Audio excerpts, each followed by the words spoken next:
صديق الخير فالك الخير. يلا حيا. الله يسلمك، كيف الحال؟ شو اخبارك؟ الله يسلمك. طيب. كيف صحتك؟ والله بخير. امورك طيبة؟ كيف الحال؟ الله يعافيك ان شاء الله. وينك يا اخي؟ والله موجود، والله موجود. لازم بطاقة دعوة عشان تجينا تزور. لا والله بس التزامات وظروف. الله يعينك. الله يعينك ان شاء الله. وش اخبارك؟ والله بخير. مساك بخير. امورك طيبة؟ يلا حيا. يرد محمد ذا، دقدق عليه يا اخي، دقدق عليه ما يرد، وادخل عليه في الواتساب. ارسل له على الواتساب يا اخي، يطلع عندي متصل ويطلع عندي الازرق ولا يرد يا اخي.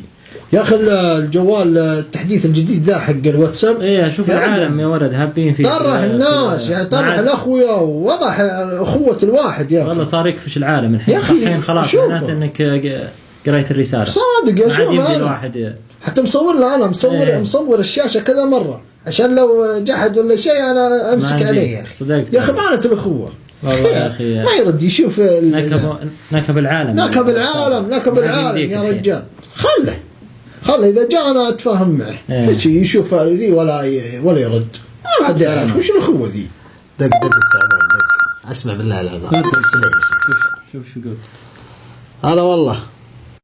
أرحب ترى يقول مطر يا أبو عطفة. هلا بلا أرحب بلا مرحب يا حبيبي. ما شفت الرسالة اللي في الواتساب؟ حبيبي وضحت كل حاجة. يسعدني اللي سوى التحديث يا شيخ. صحين ولا ترد؟ صحين. اسمع الله يسلمك. وش اسمه؟ ايش فيك؟ على اتصال الوالدة. الله، اتصال الوالدة فجأة جاء اتصال الوالدة فجأة كذا، يوم انا ارسلت لك جاء اتصال الوالدة. يا قول حبيبي يا رجال اقطعها. عندك يا ابو عطفة. اقول اقطعها بانت اخوتك يا رجال. الصحين جربعك. سلام يا ليش قال الوالدة اتصلت؟ بالله الوالدة اتصلت يوم انا ارسلت لها فجأة كذا. الله يقسم. يمكن جاء صادق امته. سم السلام عليكم. سلام. شلون انتم ضيوف؟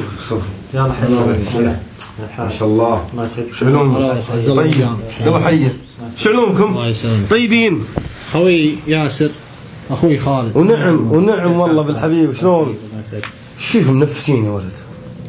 يا اخي ما احنا منفسين. واحد من العيال لي فتره ادق عليه وادخل على الواتساب والقاه متصل وارسل له ويطلع عنده صحين انه قاريها ولا يرد. ويوم يدق علي يقول والله امي كنت اكلم امي، ما امه طلعت ذا الفجر يوم انا ارسلت له كرشته امه. طيب ترك عشان من؟ عشان امه، وانت اسأت الظن فيه. فالرساله لكم يا اخواني ويا اخواتي الغالين. قال الله عز وجل، ولاخواني اللي هنا قال الله عز وجل: يا ايها الذين امنوا اجتنبوا كثيرا من الظن ان بعض الظن اثم. فما بالك من يسيء الظن؟ برنامج جديد تحدث، طلع صحين زرقاء. طيب واذا طلع رد، طيب عنده ظرف. هذا الان موقف مع خويه، ليش؟ امه ناتة يا اخي، امه دقت عليه، ابوه دق عليه، راح للدوام تاخر، يسوق السياره، عندي اشاره. فلا تسيء الظن. تكفى يا شيخ، تكفى، لا تسيء الظن. والله ان اساءة الظن شيء عظيم عظيم عظيم يا غالي. اذا سأت الظن فيه ارسل له، قال الله يسعدك دنيا واخره ويغفر لك ويوفقك. اتمنى ان الرساله وصلت لكم زي ما وصلت لاخوي عبد المجيد. وصلت ولا ما وصلت؟ الله يجزاك خير. يوقف عندك المقطع ولا بتنشره؟ ابد ينتشر باذن الله. انشر الخير للغير يا غالي.